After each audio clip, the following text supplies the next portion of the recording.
1, 2.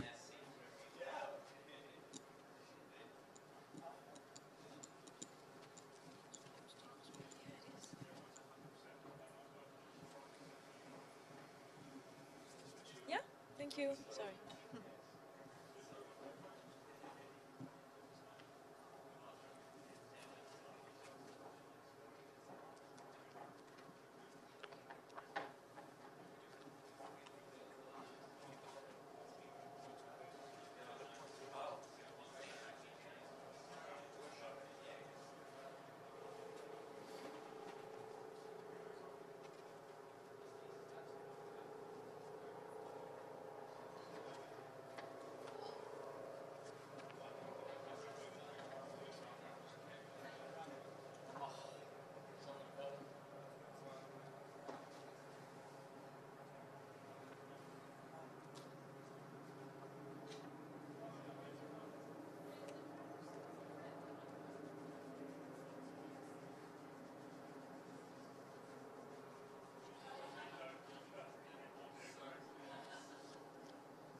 A couple more hours sleep last night.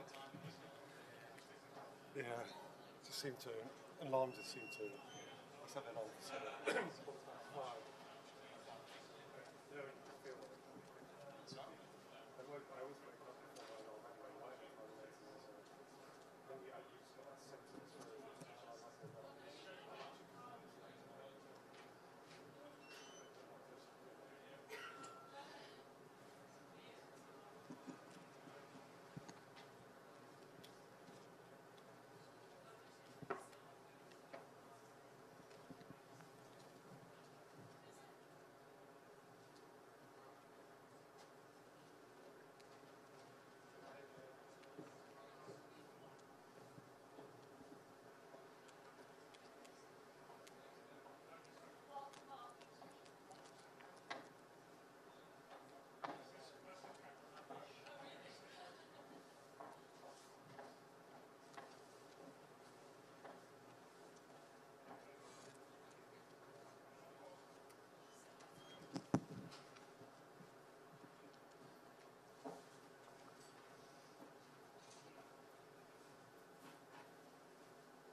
Bless you.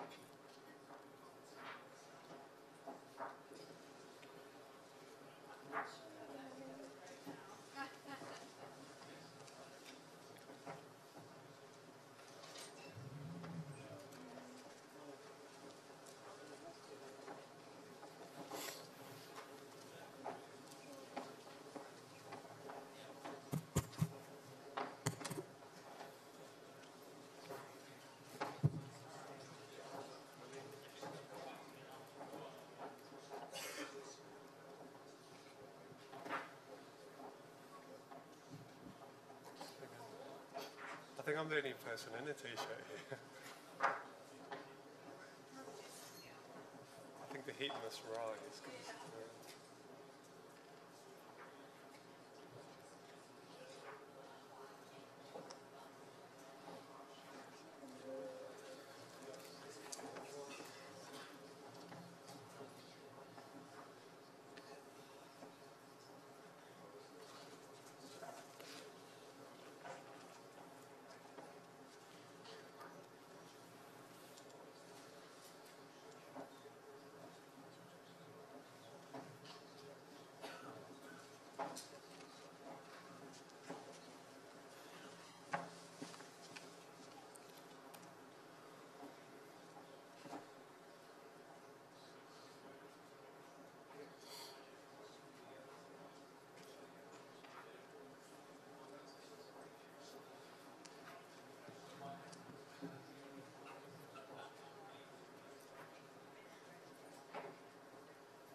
Yeah, it's coming in very quickly. So.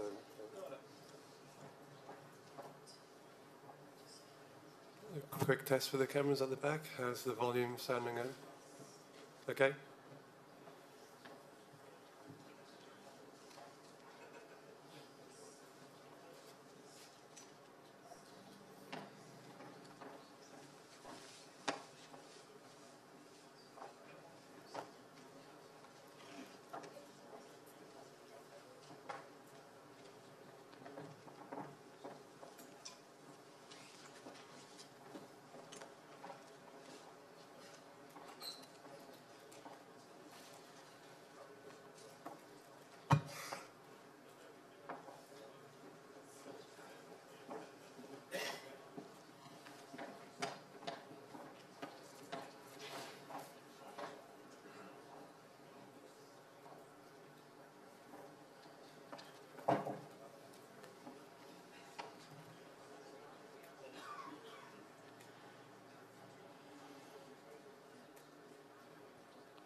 One minute ago.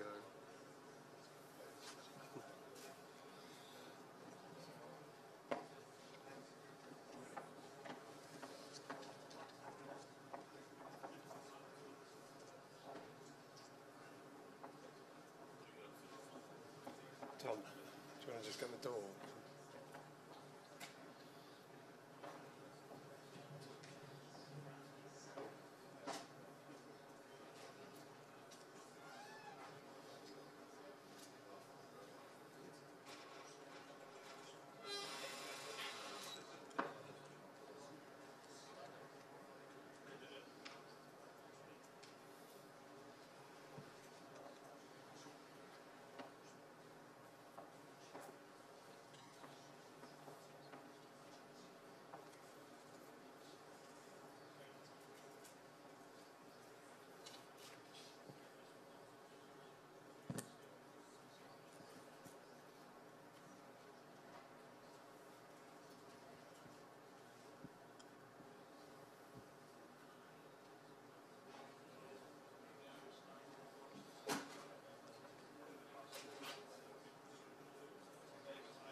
Okay, morning Rory, welcome. Morning. Your fifth Ryder Cup before the age of 30. Just start with giving us your thoughts on the week ahead and being part of this European team. Yeah, I mean, I've been excited for this for basically since the last day in Hazeltine, whenever we weren't the ones that were spraying champagne for a change. So yeah, I've been excited for it. You know, I've really loved being a part of the process. You know, the dialogue I've had with Thomas over the past few months has been great, and seeing the team take shape and everyone that's played their way on. It's exciting. You know, it doesn't seem that it's been that long that this is going to be my fifth Ryder Cup, but they've all been wonderful experiences for different reasons, and I'm sure this time will be no different. Thanks, Rory. We'll go straight into some questions. If you'd like to use the microphones and raise your hands. Start with Doug on microphone 3, please. Rory, in the times you played in the Ryder Cup, what have you seen as the strength of Europe? And in part of a twofold part, if this is said to be a strong U.S. team, in your mind, what makes them strong? Yeah, I think that the strength of Europe has been, you know, we all get behind one another, and you know, even whatever differences we may have, we put them to the side for this week, and we're a cohesive unit, and that's the way we try to be. And I think that's obviously served us well for the Ryder Cups that we've, you know, had success in, you know, especially in the you know, the last few years, going back to, I guess, the Belfry in '02 and all the way through. It's been you know, Europe has had a pretty good run.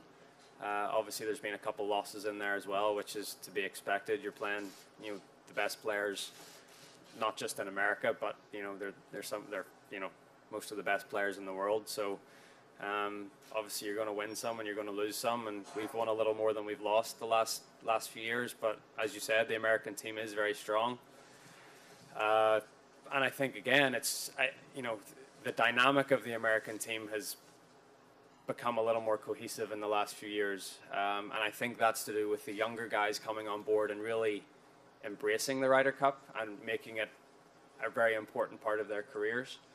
And they, you know, you've seen, you know, Jordan and Ricky and JT and, you know, those guys, they hang out together, they spend a lot of time together, and you know, it seems like the togetherness is just a little bit more there than that maybe used to be back in the 90s and early 2000s.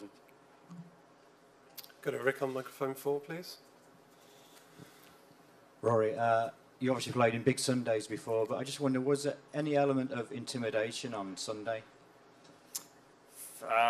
That East Lake rough was really tough. Yeah, that was the most intimidating part about it.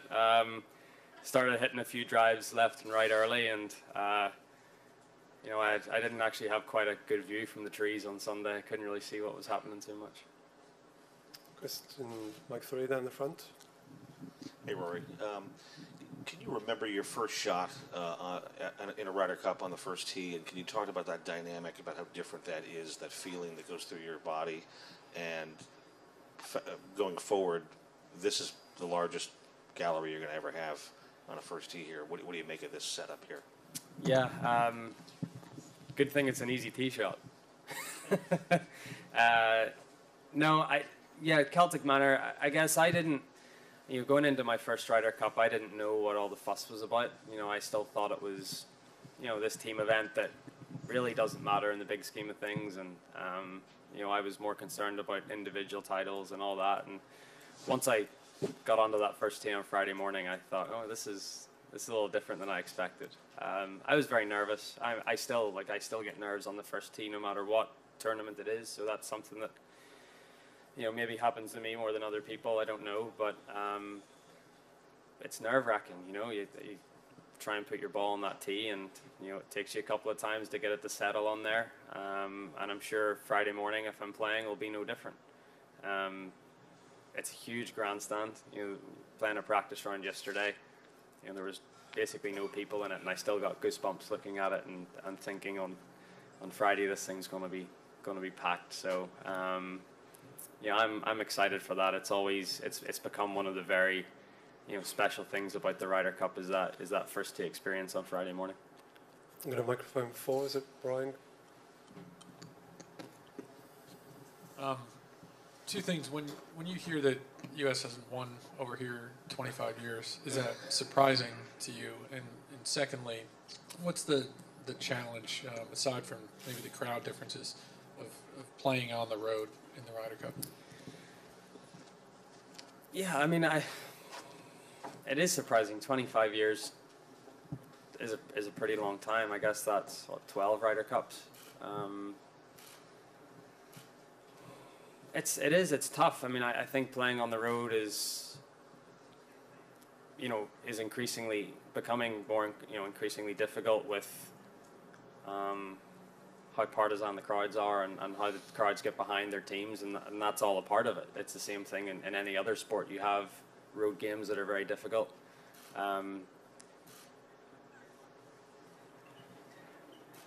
Yeah, I don't know how. I think thinking back to Medina in 2012, like we were 10-6 down on. It was a long shot that we were going to win that, and we ended up doing that, which was very special. But that could have started a run of home victories for each team. And yeah, I don't. It is tough, and the adjustments. I think not having that week in between to recover, coming straight from I think I counted something like 17 of the 24 players came straight from the Tour Championship last week. So getting in on Monday and obviously we have the extra day. We're not starting until Friday, but it's the journey over, and then a little bit of jet lag built in, all that sort of stuff. You need to do the right things. Yesterday, today, tomorrow to be able to play on Friday. So I think that has a big part to do with it. And then we do have a little more control of the golf course. The way Hazeltine was set up is not the way this is set up, which is not the way Medina is set up. So there is certain differences that you can try to do to play into the home team's advantage, I guess. We have microphone 2 on the right hand side, Rory. Morning, Rory. I want to ask about one of the 5 rookies, Jon Rahm. You've played quite a few rounds of practice rounds during the year with him. I believe there's even a fair chance that you might even get to play together this week. Could you tell us what can we expect about Jon? Do you think he can follow the steps of the great Spanish players that have played so well in the Ryder Cup? Thank you. I certainly hope so. He definitely has the fire of a Seve, and he's got that passion that the Spanish are known for. We've had this WhatsApp group going, all the Ryder Cup players and vice captains and captain for the last few weeks, and I've been pleasantly surprised at Jon's input into it.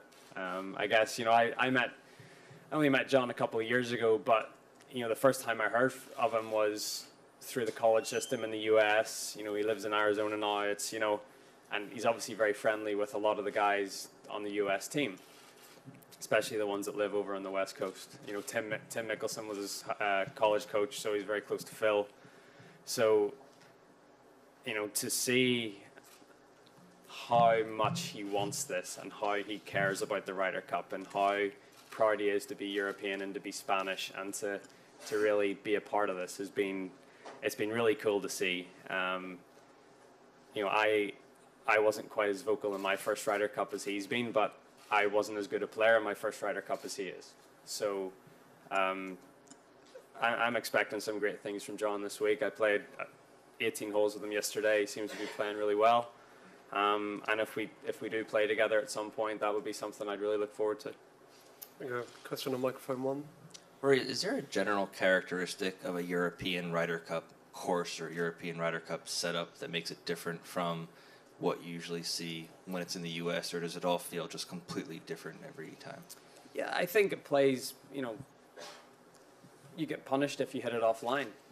I feel like at Hazeltine, the punishment wasn't high enough if you hit it offline, and I guess that sometimes plays into some of the Americans' hands because they have guys that just hit it so long, and you can stand up and wheel driver, and that's not like I'm probably one of those guys, so it doesn't quite play into my hands, but I think for the bulk of the European team, it would be a little bit, they'd welcome a setup more of this style.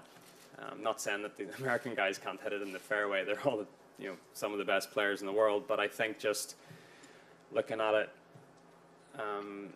it would seem this style of golf course is more familiar to us than something like we saw at Hazeltine last time. I'm going to stay on microphone one there. Rory, you obviously had a close-up view of Tiger on Sunday. How much do you and the rest of the players relish the challenge of playing Tiger? And do you think, bearing in mind he's obviously not had a great record in the Ryder Cup, do you think we might see a slightly different Tiger Woods, bearing in mind what he's been through over the last few years? Look, this week he's won at 12. We're not looking at any individuals. We're just trying to beat the US team. It's great what he did on Sunday. It was great for golf. It brings a lot of excitement to the game, but I think to focus on one player is silly, especially when I mightn't even see him this week at any point because I mightn't be on the course with him or play against him. So I don't really want to speculate how he's going to play or what he's going to do. I think it's great for the US team that he's in the mix, and it's great that it's given their team a little bit of momentum coming over here. But we're looking to beat the US team. We're not looking to just beat Tiger Woods. I'm going to microphone 2, Phil, please. Rory, you're obviously still clinging on to your 20s, and there's quite a few players in this team that are in their 40s. But do you feel that you're a leader again this time, and are you happy to take that role this week? Yeah. Look, whatever the guys want me to do, or whatever Thomas thinks my role should be, that's what I'm going to play. I'm sure I'll be one of the leaders. I think you've a lot of great players on the team that have played in a lot of Ryder Cups and will put their hand up to be one of the leaders and to try to lead by example. Justin Rose, who was #1 in the world there just a couple of weeks ago, FedEx Cup winner. Sergio Garcia, Henrik Stenson. Guys that have played in a lot of Ryder Cups and have had a lot of success individually and in team events. I'm just one of those guys. So I'm one of 12. I'll do whatever I can to help the team. And I just want to get ready and get prepared so that when I tee off on Friday morning, I'm going to be ready to go and ready to play 5 if needed. I'm going to microphone on the left-hand side. Rory, Thomas yesterday was speaking about how Ian Poulter has this great rapport with the fans, but that Sergio's strength lies in the team room. Can you shed light on that, on what makes Sergio such a great asset for you guys in the room this week? Yeah, I mean, I think just everyone loves Sergio, at least in our team room. So, he has been the heartbeat of our team for a while, and he has been a constant. And I think a lot of these Ryder Cup teams, it's about continuity and sort of bringing the same mindset to each one. But he's great. He's fun-loving. He likes to have fun. He never lets the environment or the atmosphere get too serious. And I think that's one of the big things about European Ryder Cups over the past few years. We haven't, we've basically left any sort of egos at the door, and no one's allowed to have an ego or even I know some of the guys talked to you about the video that was played for us the other night, and some of the sketches and impersonations of all of us, and I mean it's brilliant. It's great to be able to poke fun at yourself, and I think the more you can keep that atmosphere in the team room, the better. And Sergio is great at bringing that atmosphere into the team room and just bringing that dynamic to everyone else. Microphone 3 down the front. Belgium newspaper. You had last time in Hazeltine, you had a great pairing with Thomas Pieters. How do you look back on that moment, and who would you like to have your new partner? Yeah, look, it was a weird one because Thomas and I didn't actually play a practice round together at Hazeltine. It was sort of a bit of a throw us together at the last moment and see how it goes. But we knew that the way we both play the game, our games matched up pretty well, and it seemed to work. You know, it obviously did work. We played great. We won the 3 matches that we played with each other, and yeah, I mean, look, I'd love to find another partner that I could go so well with again this week. And, you know, I'm not going to give away who we're going to be playing with or our pairings or anything. I mean, you'll see who we practice with on the course each day, and, you know, you can figure it out from there. I'm going to have to go to the last question at Tim right at the back. Rory, the adrenaline level in your match with Reed was clearly off the charts. I wanted you to speak to whether you were surprised you could play golf at that type of level when you were both so jacked up. I could play it for 9 holes, and then it suddenly hit me. The level sort of declined after that. It sort of reached its crescendo on the 8th green, and then the last 10 holes wasn't quite as good. But, you know, I look back at those videos, and I look back at the last Ryder Cup, and it wasn't just Sunday. It was Friday and Saturday. I mean, surprised I had a voice left at the end of the week. It looked tiring to have to play golf like that for 3 days. So I think I learned a lot from that, and learned that, you know, it's good to get excited, and it's good to, you know, to have that. But at the same time, if I need and have to be called upon to play a late match on Sunday or whatever it is, I want to have all my energy in reserve so that I can give everything for 18 holes, because I did hit a wall that back 9 on Sunday, and it cost me. Okay, Rory, thanks for joining us. We wish you well this week. Thank you.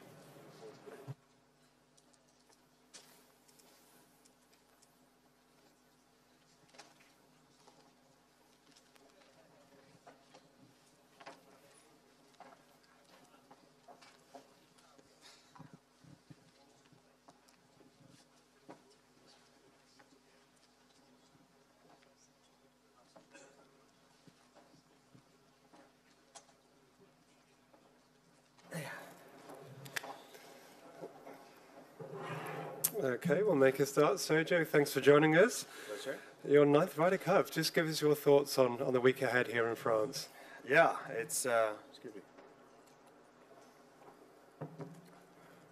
Obviously very excited about it. To be here again, being a part of Team Europe, it's amazing, and you know, the course looks great. The stands look unbelievable. The weather is supposed to be very, very nice. So a little bit chilly, but other than that, you know, it looks like everything is set up for an amazing week for everyone to enjoy. You guys played the course yesterday. The first tee, grandstand, everything looks set up to be an incredible atmosphere as well. Yeah, it definitely does. I mean, those stands look massive. So excited to see them all the way up to the end. You know, filled up and cheering and everything. I think it's you know, it could be one of the most exciting Ryder Cups ever, and you know, I'm just thankful to be a part of it and to be a part of Team Europe, obviously. Okay, thanks, Sergio. We'll go straight into some questions. Would you like to raise your hands? We start over on microphone 1. I think, John, you had your hand up first. Yeah. Sergio, haven't had to rely on a captain's pick and all the debate around that. Do you think you have a point to prove? I don't think so. I think that at the end of the day, you know, the captain's picks, they're not easy for captains and vice captains, but they have their way of doing it, and they know what they want to choose that can bring something extra to the team. So, you know, I think that I've proven myself over and over. And the other thing I can do out there is when I get called upon playing, just do my best, do what I do what I've always done here at Ryder Cups, and that's everything. So, if we're able to do that and play well, then we'll have a good chance. If not, we'll have to fight really hard. Let's stay on mic one for John then. Sergio, Rory was in here just a moment ago, and he said that you were the heartbeat of the team, and everybody loved you. Obviously, your job is to get as many points as possible, but how do you see your role in other areas? Do you feel you have a special role? I think I do, yes. I think I do from experience, from the way I am, from the way I enjoy team event, the way I enjoy the Ryder Cup. So yeah, I think that's probably, to be totally honest, is probably one of the reasons why the vice captains and the captain decided to have me on the team. Not only for what I can bring on the golf course, but what I can bring outside. And what I'm gonna do is just do what I do best and try to make sure that that everyone feels good, comfortable, happy, enjoying themselves. And if we can do that, then it's much easier for everyone to play their best game. Good. Mic 3 at the front, Mark. Sergio. The European team is always a strength of the European team has always been its cohesion and camaraderie and whatnot. You always seem to be an advantage over the American side. Seems like the Americans have caught up to that and figured that out a little bit. Have you noticed that? And if so, what's your assessment of kind of how they've? Well, I mean, to be totally honest, I don't live on the other side. I mean, it does seem like they're doing a little bit better. I don't know exactly what goes around in their team room or what's happening, but I know what goes around in our team room, and for us it's easy. It comes out naturally, so that's easier for us to do, I guess, and then that's the only thing that we can do, and then when we go out there, play the best we can, and make sure that we have a good shot at winning the cup. Go to Martin on microphone 4. Sergio, those qualities you talk about as a team golfer and what you bring to the group as a team player, can that transcend things like form coming into the tournament in a way it might be harder to do as an individual? It might, yeah. I think that when sometimes the way I've always felt, I like to have someone around me, and that's one of the reasons why I've enjoyed foursomes and fourballs, because I feel like it's nice, to have someone around that you can put your arm around and kind of cheer yourself on, and golf is such a lonely game throughout the whole year. Sometimes it's nice to have a friend next to you that is cheering for you, and not only one, but another 10 behind that are doing the same thing. So, that definitely I feel like it probably helps me a little bit, yeah. We've got a car on microphone 3. Hey, Sergio. A couple of quick things. Portugal Masters, when did you decide to play, and how pleased were you with your performance last week? Yeah, I obviously talked to Thomas, and I told him that if he decided to pick me, that I would play Portugal to make sure that I didn't come into the Ryder Cup without playing for 5 weeks. So as soon as he called me, then obviously it was a done deal. And I was very pleased the way I played. I think that I played very, very nicely throughout the whole week, which was nice. I hit a lot of fairways, a lot of greens. Felt like I putted nicely. Probably didn't hold out as much as I would like to, and that's why I didn't have a realistic shot at winning. But but other than that. Knew her, I understand. A really sweet picture of the two of you was released. Have you spoken to her family? I haven't actually, unfortunately. Like, it was a very positive week. And just to comment on the yellow ribbon you're wearing for Celia front and centre this week, But obviously it was very sad when we found out. My dad spoke to her uncle, and it was very sad when we found out on Tuesday morning in Portugal.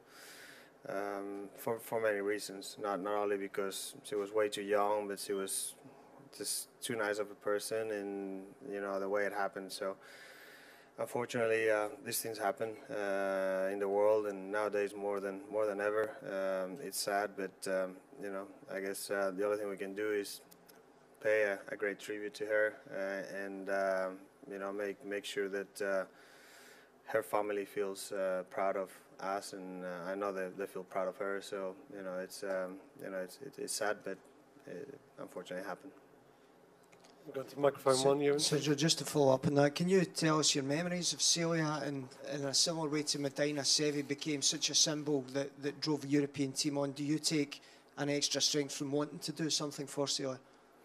Yeah, I mean, obviously, we wanna try to win the cup for Europe, for everyone, for our teammates, but obviously. With the passing of Celia, it's an extra effort there, if you want to say. We hope that we can play as well as we can to make sure that we can achieve that.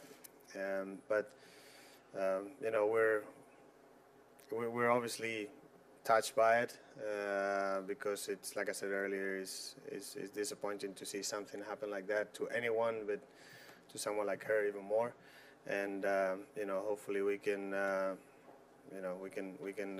make sure that their family are proud of, like I said earlier, of what we're doing for her. I know we are. I know they are, and I haven't spoken to them, but some of the people have spoken to them, and they told us that. So it's all we can do. We'll stay on mic one with Neil. Yes, Sergio. If the Americans were to pair Tiger Woods and Phil Mickelson together, do you think that would be good for the Ryder Cup? And thinking back to 2004, could it be good for Europe too? I don't know, to be totally honest. If we beat them, yeah, it would be good for us. If they beat us, it won't. It's as simple as that. So, is it good for a Ryder Cup? I have no idea. I think that it doesn't matter who you pair with. Whatever pairings you get, they're good for the game. They're good for the Ryder Cup. They're good for the show, and that's not going to change no matter who's paired with. So I'm sure they have their pairings and we have ours, and then we'll see what happens. Got a Brian on microphone 4. Sergio, I'm curious about playing a Ryder Cup in Europe versus in the States. Is there a certain increased level of comfort or confidence when you guys play over here? Oh yeah, for sure. The same way that I'm sure that they feel the same when we play in the U.S. It's normal, you play in your home turf, so you're gonna feel a little bit more comfortable there. You have most of the crowd on your side, and when we're playing in the U.S., you have most of the crowd against you. So it's the way it is, but we've been on both sides, and we know how it works, and we just gotta make sure. Excuse me. We just gotta make sure to enjoy every minute of it, and hopefully give many things to cheer for. And just a quick follow-up: are you surprised it's been so long since the U.S. is won over here? No, I mean, I think it just shows how well we've played. It's as simple as that. So, am I surprised? No, because that's what we try to do. We try to win it. So, they're probably surprised, but that's our goal. So we're not, and we're hoping to make it even longer. Question on microphone 2. I think it's Tim. Hi, Serge. Could you take us back to your early memories in a Ryder Cup with watching Sevi and how inspired you were? And I'm sorry, I'm not sure if you were at 97 at Valderrama, but if you were there, talk to that as well. No, unfortunately, I wasn't. I was 95. I was at Oak Hill, and yeah, it was amazing. Unfortunately, I only watched like Sevi's Ryder Cups, like the good ones, on TV. The one at Oak Hill, obviously, he was towards the end of his good game. He was still an amazing fighter, though, as you can remember. But yeah, it definitely was very inspiring. And I remember '95 was, I mean, I love the Ryder Cup, but '95 is really the Ryder Cup that kind of made me really fall in love, head over heels with it. I remember being there. I remember seeing the atmosphere. I remember, I think, I mean, I was only 15. I went to the International Pavilion and seeing, you know, people singing and you know, the energy that was around was amazing. And then to be able to see, I was in the junior Ryder Cup team, so to be able to meet your idols and Sevi in this case and say hi to them and talk to them for a bit, and obviously I knew him from before, but to be able to see him at a Ryder Cup and spend some time with him was something amazing that I will never forget, and it's one of the reasons why I love this event so much. Okay, time for a couple more. Let's start with question on microphone 4. Sergio, was there any point in the last couple of months where you had doubts about whether or not you'd be sitting here this week? For sure, yeah, there's no doubt. You know, when things don't go exactly as you plan or as you wanted, and you know, and you're playing a lot in the summer and you keep missing cuts by one, you know, it feels like it's kind of getting a little farther away, and you still kind of see it, but starts to get too far away, and you want it to come back. So obviously, yeah, there were thoughts, but at the same time, you know, I talked to Thomas and I told him, I said, you know what, you know, I want to be a part of your team. Obviously, I'm not gonna lie to you, but if you guys decide to not pick me, I'm gonna be at home cheering as hard as if I was there. So it's not like you know, I'm gonna be like, oh, you know, they didn't pick me. I don't even want to watch it, or I don't care. You know, so that doesn't change for me, and that will never change. And but I'm definitely glad to be here and be a part of it. We'll take for one more question on mic 1. That point you just made, Sergio, about enjoying having other people around in a lonely sport, does the pleasure come mainly from you inspiring them or them inspiring you, or is it a bit of both? I think it's a bit of both. Obviously, I get inspired by them, there's no doubt, and I think hopefully I inspire them and make them feel comfortable, make them enjoy it a little bit more. That's what I always try to do, and that's probably one of the reasons why I've been fairly successful with my partnerships in Ryder Cups, with many different ones. I don't know if I'm the one with the most different partners, but I'm probably close to it. And you know, I've been fortunately for me and for Europe, been able to do well with pretty much all of them. So yeah, so that's always nice. Okay, well, Sergio, thank you for joining us. Thank we you. Wish you well this week. Thanks.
Well, Jon, thank you for joining us. A warm welcome to your first Ryder Cup. Just give us your thoughts on how special it has been being part of that team room this week so far.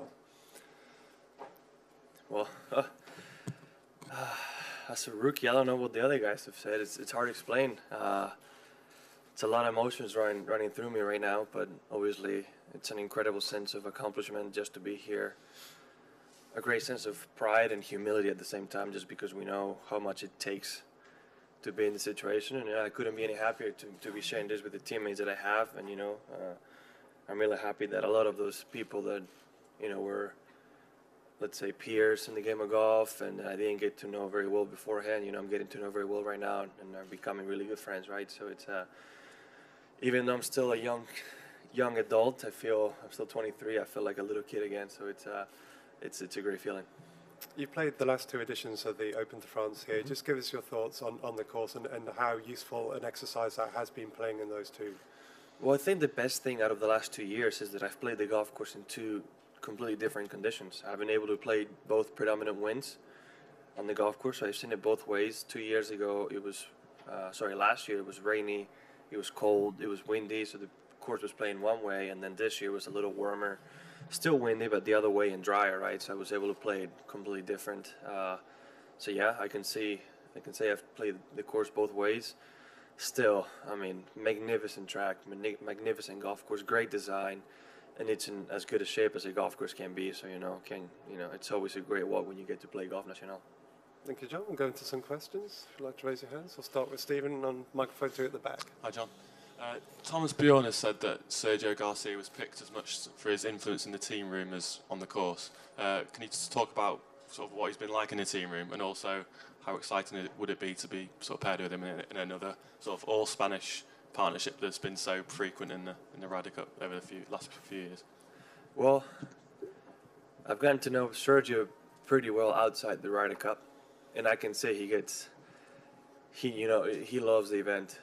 He knows what it is like, and he knows how well he performs in this event, and he does act in a great way. I mean, his demeanor, his energy is so positive and so energetic, is very contagious. I mean, I'm very much the same way when I'm off the golf course, and it's great to be around.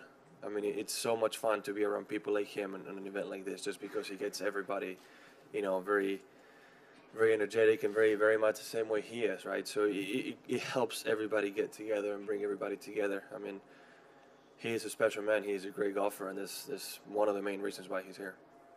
Got a microphone 3 at the front, Mark. Hey, Jon. With the 5 rookies on the team, how much have you bonded with those guys this week? Obviously, you know all of them before, but and do you think it could be an advantage or a disadvantage to have so many rookies on the team? And as a last follow, what's your anticipation of that first tee on Friday if you're out there? Well, when it comes to the rookies, what can I say? 2 of those are Tommy Fleetwood and Alex Noren, 2 of the best players in the world the last 2 years. Race to Dubai champion. Alex has won, seems like 10 times the last 3 years. They've both won the French Open. Then Tyrrell Hatton, somebody who's been in great form the last 2 years. Myself, have actually had great performances here.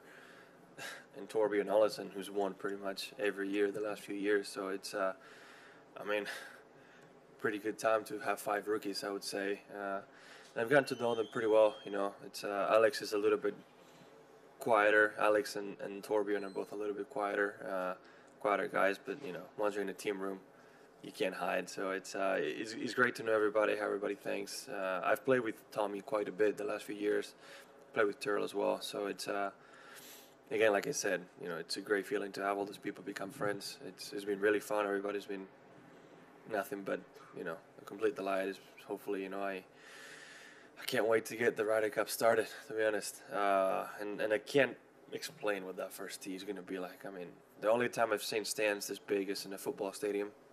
And the closest, I guess, to that is 16th and TPC Scottsdale, which is the closest sense I'm going to have since I live in Scottsdale. I'm a ASU graduate, so I do have some of the gallery pulling for me on that hole, but I know it's not going to be anything like this. So when I've had people that have experienced great things in golf tell me that the final tee time at a major it's a 2 out of 10 compared to the first tee on the Ryder Cup. So haven't been on the last tee time on the majors yet, so I can't tell you what that's going to be like.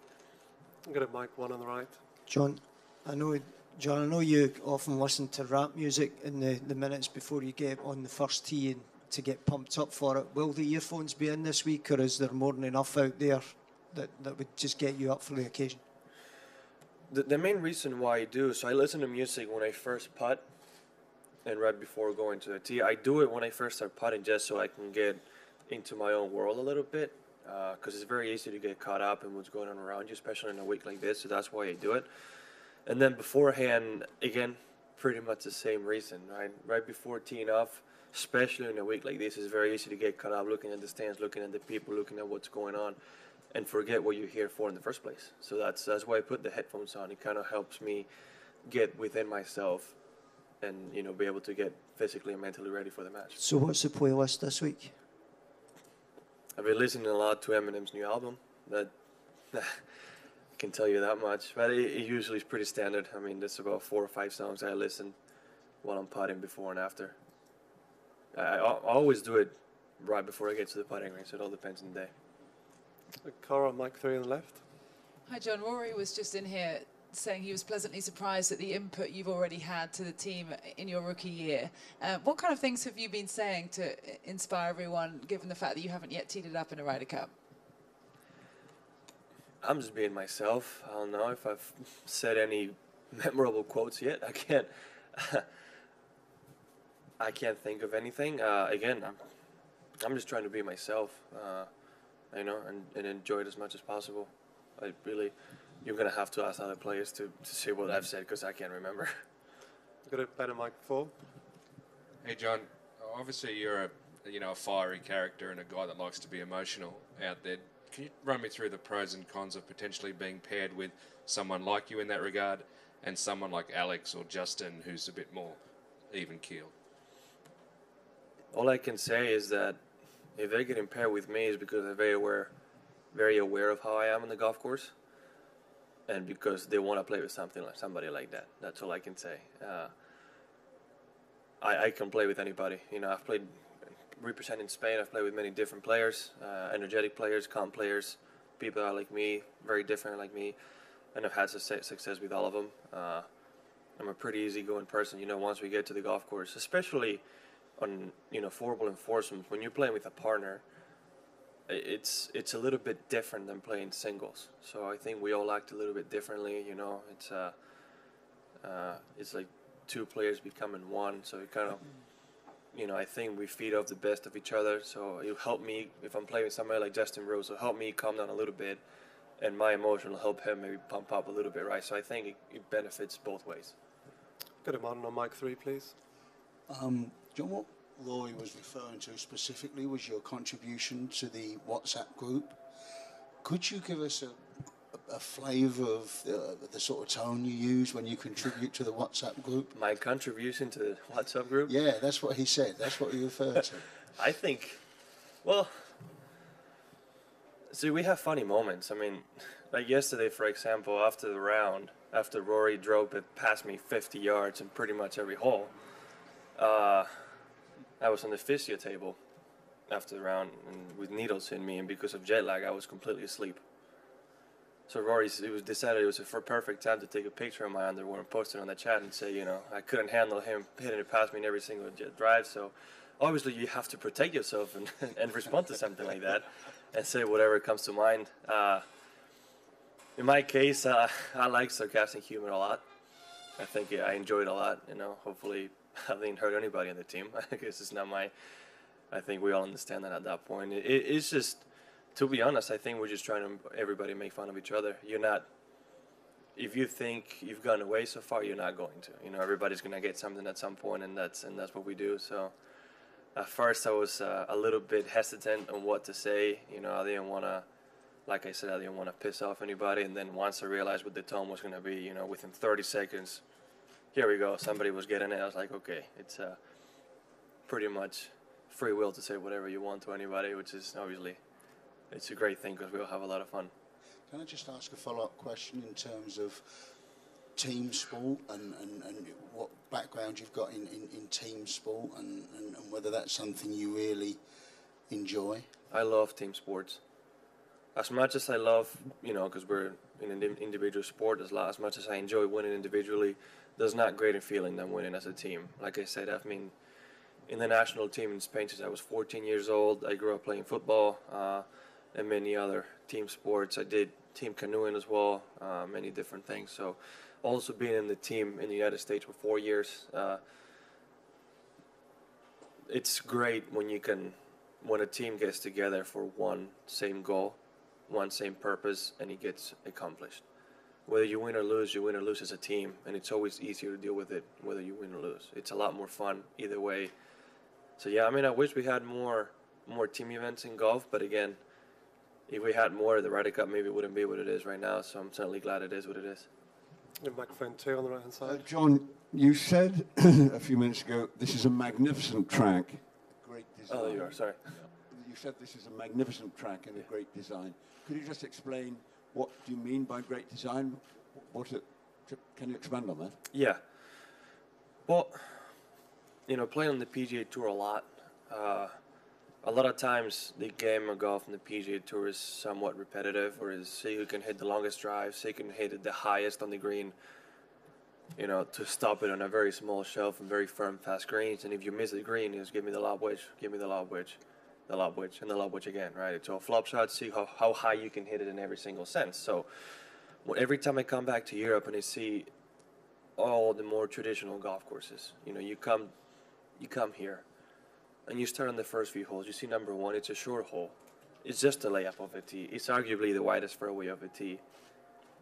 And still as tense as can be. Still tenser than most of the tee shots we played on the PGA Tour. A very narrow second shot, even if you have just a wedge in. And then you go to that second hole.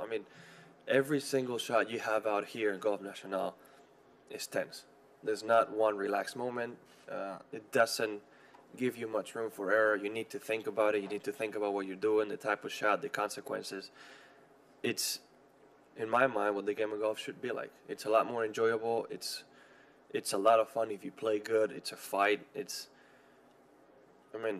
Without being links golf is the closest you're going to get to thinking like links golf. Yeah. Got to fill on to. John, I wouldn't expect you to give away any pairings, secrets or anything like that, but if hypothetically, if you were to play with Rory, why would that be a good possible pairing? And if so, maybe who would you be happy to tee off first on the Friday morning? If I were to play with Rory, well, we've played a lot together. I think we know each other's game very well, and we have a very similar game plan in mind. I think the one thing that you can say about both of us is that we're both fearless. So we would complement each other very well. But again, I could play with any of the other 11 guys. I have such equally as good a time as I would with Rory. I think it all goes up to, I think, being the history of the Ryder Cup, I will be playing with an experienced player. They're not going to put 2 rookies up on Friday morning.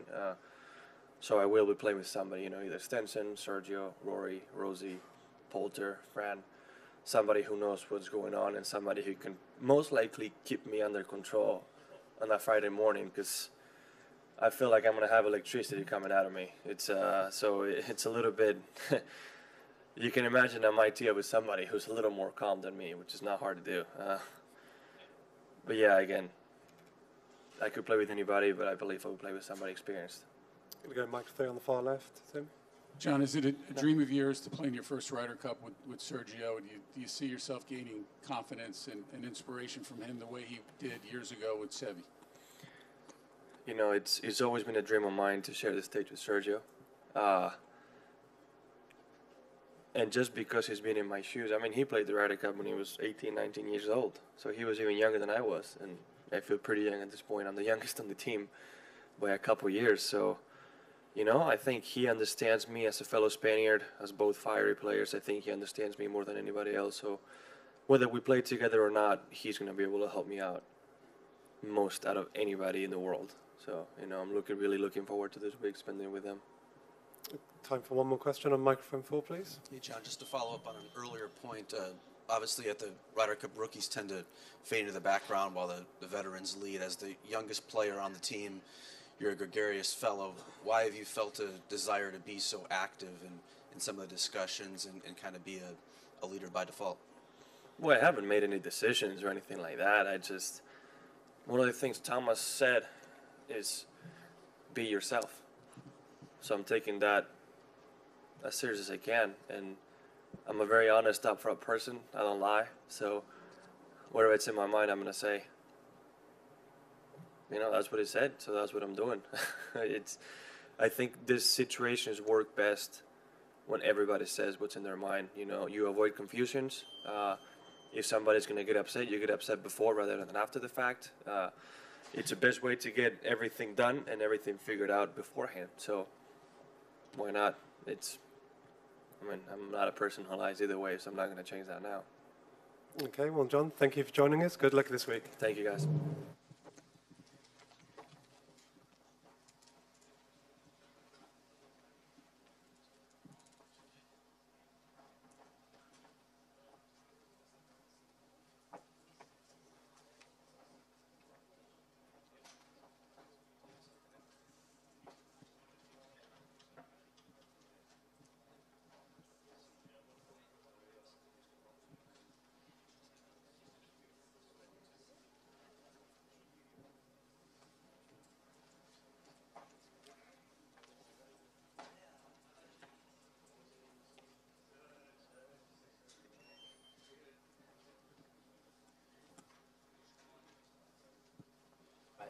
Good, thank you. Take the seat here, please. Hey guys.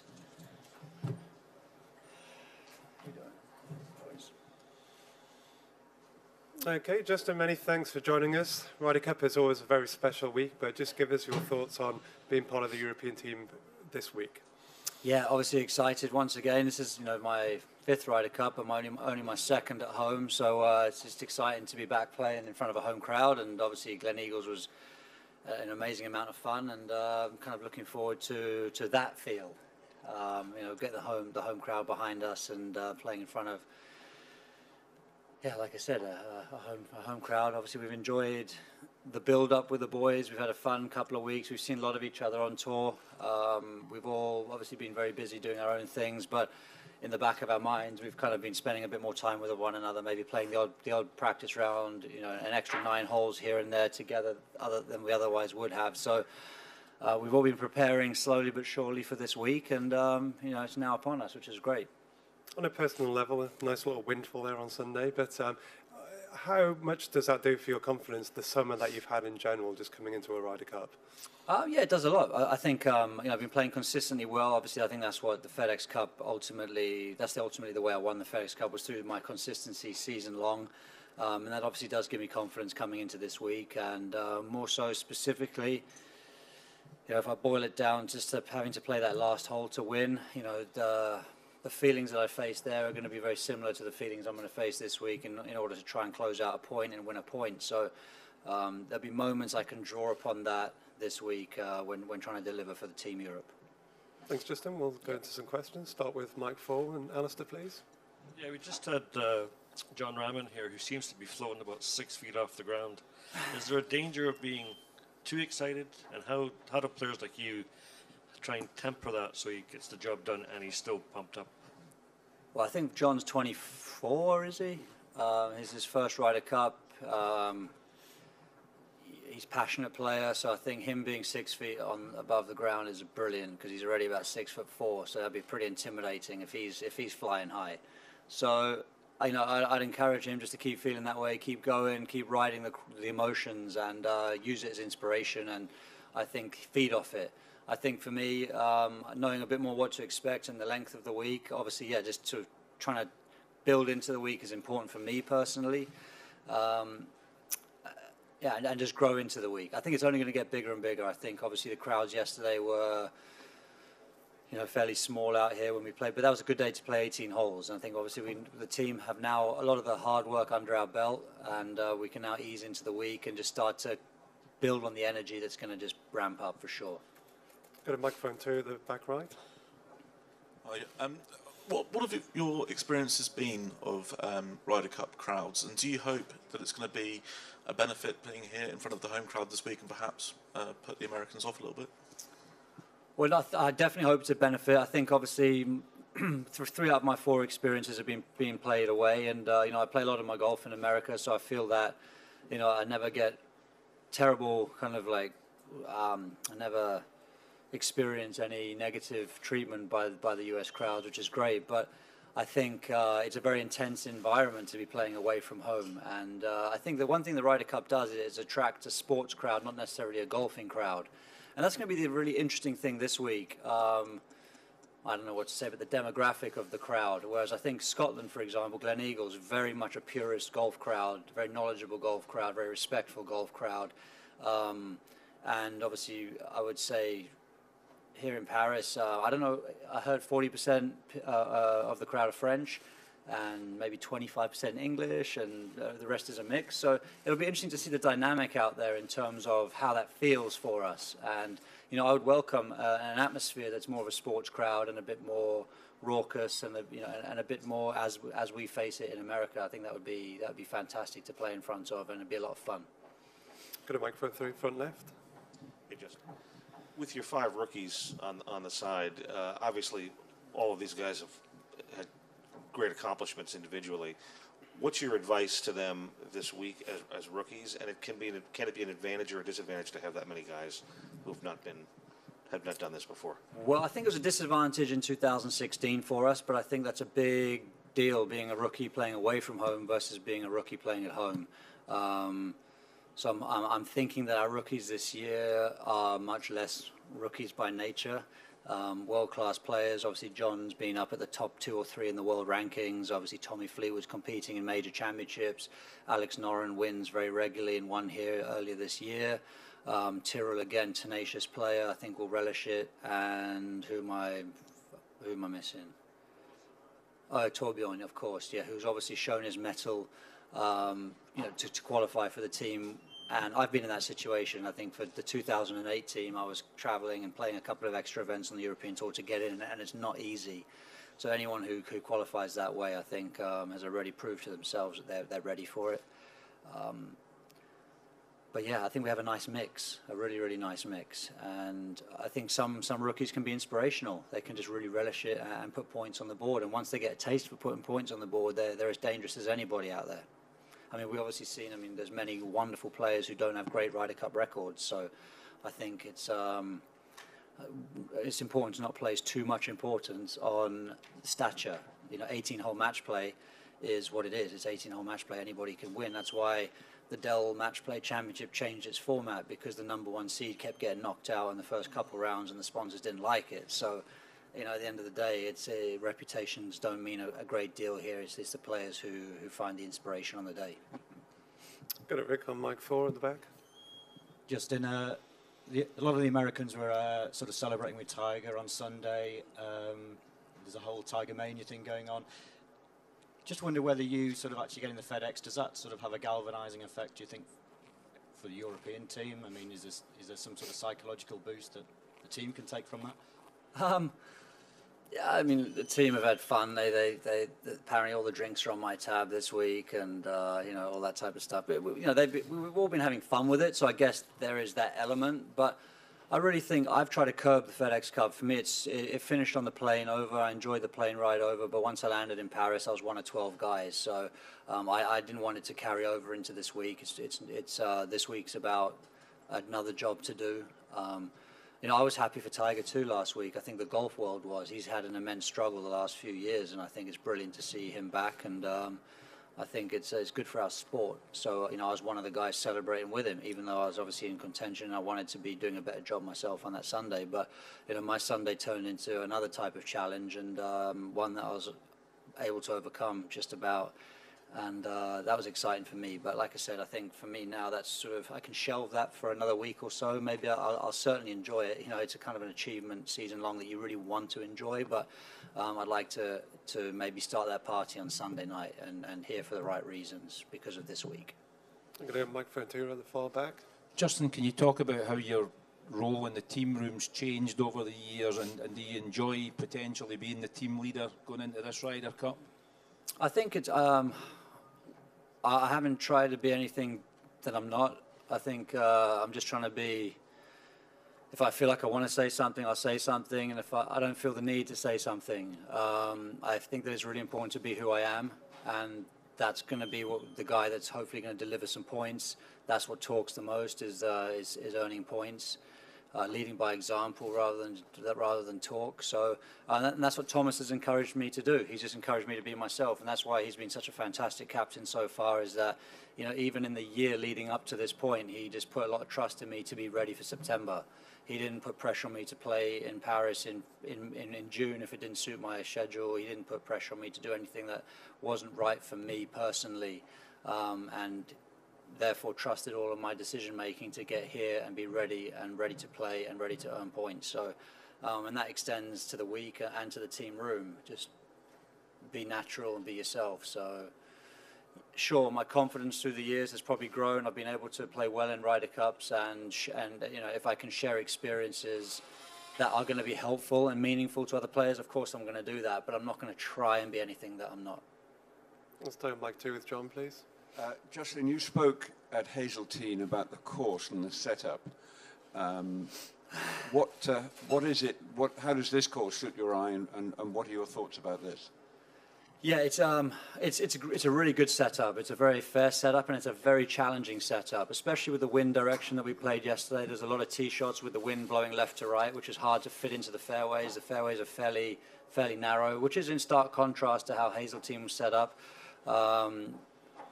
Typically, the Medina and Hazeltine have been very little rough, very fast greens, and obviously here we have quite narrow fairways, quite substantial rough off the fairway where you're struggling to get to the green, and greens that are rolling fairly fast, but not quick. They're rolling a beautiful like 10.5, 11, which is great for this style of golf course and these, the surface, the type of grass that we have. So I think actually will create interesting. We all know this golf course is a great golf course, lots of water. You're going to see more. I think it's going to create very interesting matches. I think in Hazeltine was a putting competition for the most part. The greens were perfect. You were winning holes with birdies. Very few times you'd make bogey, and not many holes were won with par, basically. This week, you're going to see a lot of holes won with par, and it's going to create a very different mentality, and I think some exciting matches. Guys are going to hit it in the rough, and doesn't necessarily mean you're out of the hole. You have to work very hard for par on quite a few occasions around here. So very different type of golf course, which I think will be fun for both teams. And I'm not saying it doesn't suit any team more than any other. This is, you could argue, quite US Open-esque. So traditionally, quite narrow fairways, a lot of rough. So no one's going to be unfamiliar with this type of golf. No, not generally, I suppose. But yeah, obviously, it's a wonderful finish here, it really is. And obviously, I hope that a decent amount of matches do get to 18, because that's, it really is a fantastic golf hole. Got a mic 1 down the front. How important, Justin, is it to the European team dynamic that you don't maybe take yourselves too seriously as individuals in your team room and during this week? And was it particularly merciless on you, the video of the impressionist? It seems possibly it was. What do you mean? I've got my gold medal here, polishing it away. No, it wasn't too merciless on me, I don't think. I think it was all in good spirit. The more merciless, the more funny, I think, is kind of the nature in which it was intended. So, yeah, they were all brilliant. What was the first part of your question? Sorry. Is it important to the team dynamic that you maybe don't take yourself too seriously? It seems like a British thing, maybe a European thing, perhaps more than an American thing. Yeah, very much so. If you're getting slated in the team room, it means you're loved. Yeah, absolutely. I'll go to microphone 2 with Phil, please. Justin, over here on the right. Right-hand side, sorry. Yes. Jon Rahm was in here earlier on, and he said that the jet lag had him asleep on the physio table yesterday. So I was just wondering, how much has last week taken out of you, especially considering what you had to do on Sunday evening? And are you confident you'll be sort of fully fit to play 5 if necessary this week? Yeah, actually, no, to be honest, I've had a bit of a dream kind of run into this. I slept probably 5 hours on the plane, and then I've had 2 full nights sleep, my first 2 nights here. So Really clicked in surprisingly well to the time change, and yeah, I've had no idle hours awake that I wish I was asleep. So I've done really well, and hopefully that will start to pay off as the week goes on. Yesterday was an incredibly long day. Obviously, we played 18 holes. That was the team's choice, was to do that, get some of the hard work knocked out early, so we can now focus on easing our way into Friday morning. And yeah, if I'm called upon to play 5, then I will do. I think I've played 19 out of 20 matches of the Ryder Cups that I have played, so I'm sort of used to that in a way. But I will be ready if needed. Yeah. I've got a car on mic 3 in the front Hey there. Justin, congrats on the FedEx Cup. thanks. Great to see you on Sunday. How important was it to you to have Henrik Stenson on this team? Yeah, really important, I think. Obviously, Henrik, you just got to look at his statistics. I mean, I think he's number 1 on the PGA Tour fairways hit. He's number 1 on the PGA Tour greens in regulation. Who wouldn't want to play with that guy? I mean, but what he brings to the team is not necessarily great ball striking, or not only great ball striking. You know, he's a fantastic guy. He's got a brilliant sense of humor, as it's been referred to today. His caddy as well has great relationships within the team, and certainly a great relationship with my caddy Fuchs. So if Henrik and I were to play together this week, it's not just me and him that get on really well. It's you know, our 4-ball, you know, the 2 caddies as well create an awesome dynamic, and I think that's actually an important part of it. And you know, Henrik and his family I adore, and we spent a bit of time with them after the Open in Sweden. So yeah, we're definitely sort of good friends on and off the golf course, and I was delighted that, you know, he was going to be part of the team. And I don't think there was ever a doubt that he was going to be part of the team. I think you know, he's the kind of experienced player that you want to have. You know, and I think from a captain's point of view, he's one of your reliable guys out there that you need to lean on. Question on mic 4 in the middle. Rosie, as the new FedEx Cup champion, I'm hoping you can offer some perspective here. Phil made the argument yesterday that the playoffs has helped the Americans because they're playing all the way through the Ryder Cup, as opposed to in the old days they would take 4 to 5 weeks off. Do you think there's any merit to that conversation? Well, I think our team's fresher than the American team. So it's going to be an interesting conversation for sure, because you know, I'm hoping that that's one of our benefits, is that we're slightly more rested as a team, as a collective group. And yeah, the guys have been playing hard, obviously, and playing under a lot of pressure, and you know, obviously as have I. But you know, I've also done a lot of things. I've made a lot of little small mini decisions through the playoffs to try and keep a bit of gas in the tank. I've played many less practice rounds than I otherwise would have. I've skipped out on the Pro-Am in Boston and only turned up Thursday evening.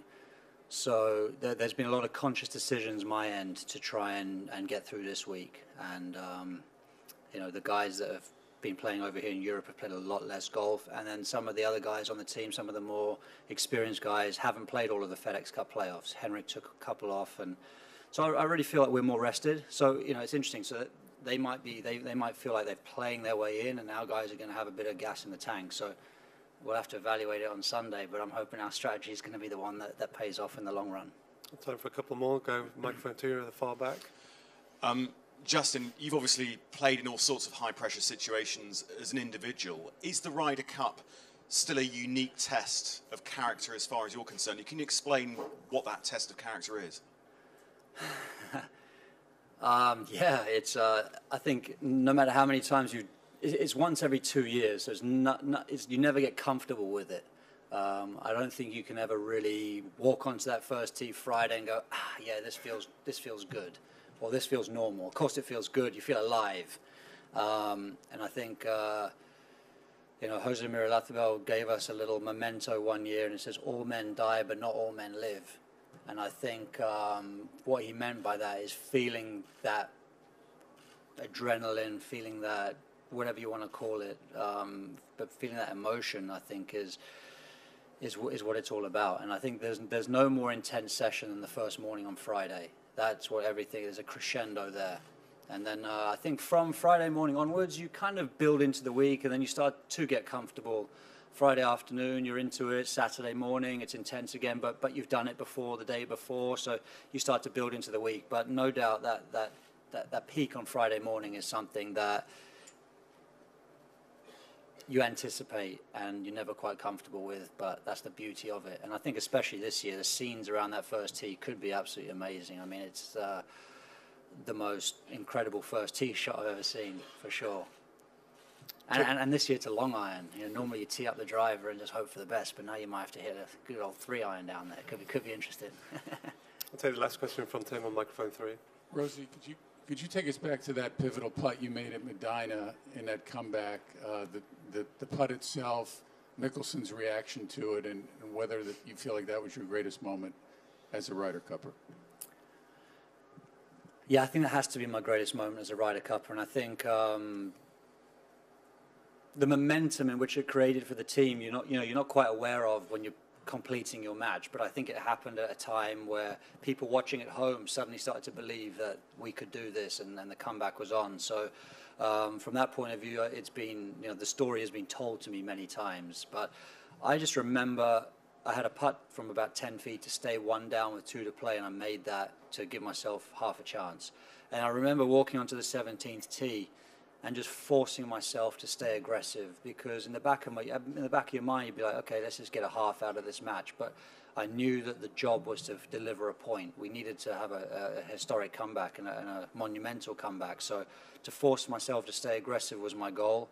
And then the putt on 17 was, unbelievable. And that's what kind of people remember, is the putt on 17. But that only got me all square.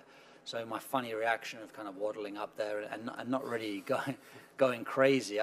Inside I wanted to, cannonball into the lake, but I knew that I was only all square. I had to go to 18 and win the hole. So I remember just consciously walking as slowly as I could to get the ball out of the hole, get into the 18th tee, and then continue to play 18 well. So that putt on 17 means nothing if I lose 18, and I was very conscious of all of that at the time. But the putt that I was most proud of was the one on 18 to finish it off, and that's the one that's not really necessarily remembered or talked about. But as a player, to make it on 18 is the one that counts. Okay, Justin, we'll let you go and practice. Thanks All for joining right, us. thank you. Good luck this week.